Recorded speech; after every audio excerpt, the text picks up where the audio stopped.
Hello बच्चों, चलिए प्रश्न को पढ़ते हैं और समझते हैं। फलनों का x के सापेक्ष समाकलन कीजिए। और हमें फलन दिया है 1/वर्गमूल x का वर्ग प्लस 3x प्लस 1। प्रश्न को हल करने से पहले प्रश्न के लिए हम मुख्य अवधारणा लिख लेते हैं। तो प्रश्न की मुख्य अवधारणा जिसकी सहायता से इस प्रश्न को हल किया जाएगा। मुख्य अवधारणा में हम प्रश्न से संबंधित समाकलन ज्ञात करने का एक सूत्र लिखेंगे। सूत्र क्या है वह मैं लिख देता हूं। सूत्र है dx बटा वर्गमूल x का वर्ग माइनस a का वर्ग। इसके समाकलन का सूत्र हमें याद होना चाहिए, यह होता है log और मापांक में होता है x प्लस फिर वर्गमूल x का वर्ग माइनस a का वर्ग। और मापांक को बंद कर लेंगे और log का आधार जो होगा वह e होगा, याद रखें आप, और प्लस c। इस सूत्र की सहायता से हम इस प्रश्न को हल करेंगे। अब हम प्रश्न को i के बराबर मान लेते हैं और हल करते हैं।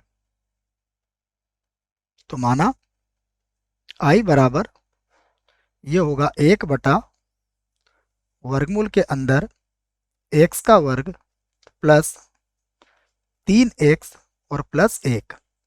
ये सब वर्गमूल के अंदर है और यहाँ आ जाएगा dx। अब देखिए, जो सूत्र मैंने लिखा है उस सूत्र को बनाने के लिए हमें इसको पूर्ण वर्ग बनाना पड़ेगा।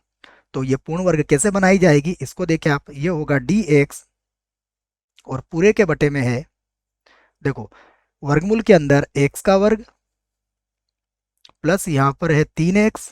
अब इसे पूर्ण वर्ग बनाने के लिए हम क्या करेंगे, जो x का गुणांक है 3 उसका आधा करेंगे। तो x का गुणांक 3 है, इसका आधा कितना होगा 3/2। इसका वर्ग इसमें जोड़ देंगे और 3/2 का वर्ग ही हम इसमें से घटा लेंगे, जिससे क्या होगा, इस संतुलन में रहेगी। उसके बाद हमें लिखा हुआ है प्लस 1, तो वह तो वैसे ही रहेगा।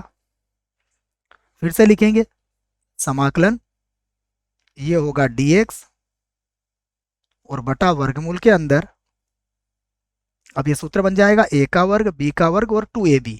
तो ये होगा x प्लस 3/2 और पूरे का हो जाएगा वर्ग। तो ये तो हमने लिख दिया। उसके बाद इसे हम हल कर लेते हैं। देखो कितना आएगा, हम इसको हल करके यहाँ देख लेते हैं। यहाँ 1 है, उसके बाद माइनस, इसका वर्ग करेंगे तो 3 का वर्ग 9 होगा, 2 का वर्ग 4 हो जाएगा। तो देखो जब लघुत्तम लेंगे तो 4 में से अगर आप 9 घटाएंगे तो ये माइनस का 5/4 बचेगा। तो मैं सीधे लिख देता हूँ इसको -5/4। यहाँ लिख सकते हैं हम, यहाँ हो जाएगा -5/4। इसको हल करने पर ये आया है और dx हमने लिख ही दिया है। अब फिर से लिखते हैं हम i बराबर, और अब सूत्र लगाते हैं इसमें। तो अब i बराबर समाकलन dx और बटे में देखिए वर्गमूल के अंदर क्या है हमारे पास, वर्गमूल के अंदर है x प्लस 3/2 का वर्ग। तो ये हो जाएगा x प्लस 3/2 का वर्ग।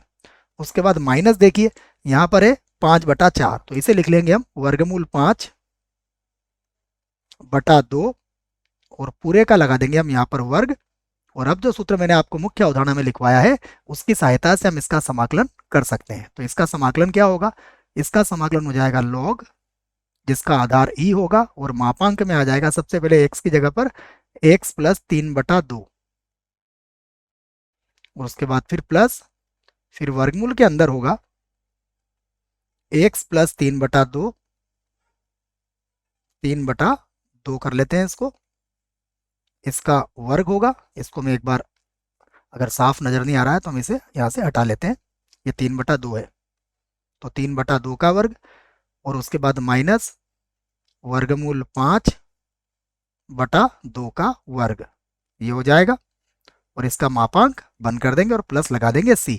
यह सूत्र मैंने कहाँ लिखा है, यह सूत्र यहाँ मुख्य अवधारणा में मैंने आपको पहले ही लिख दिया है, देख लीजिए आप।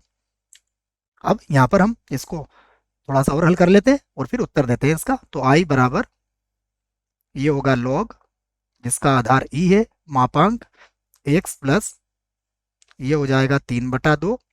और आप वर्गमूल के अंदर की जो संख्या यदि आप उसे हल करोगे तो फिर से प्रश्न वाले हमारे पास चीजें आ जाएंगी। देखो प्रश्न में क्या आया था जब इसको हल करा था, तो ये आया था हमारे पास, इसको हल करने पर यह बन जाएगा x का वर्ग प्लस 3x प्लस 1। तो हम इसको सीधा हल करके क्या लिख देंगे, x का वर्ग प्लस का होगा 3x और प्लस हो जाएगा 1।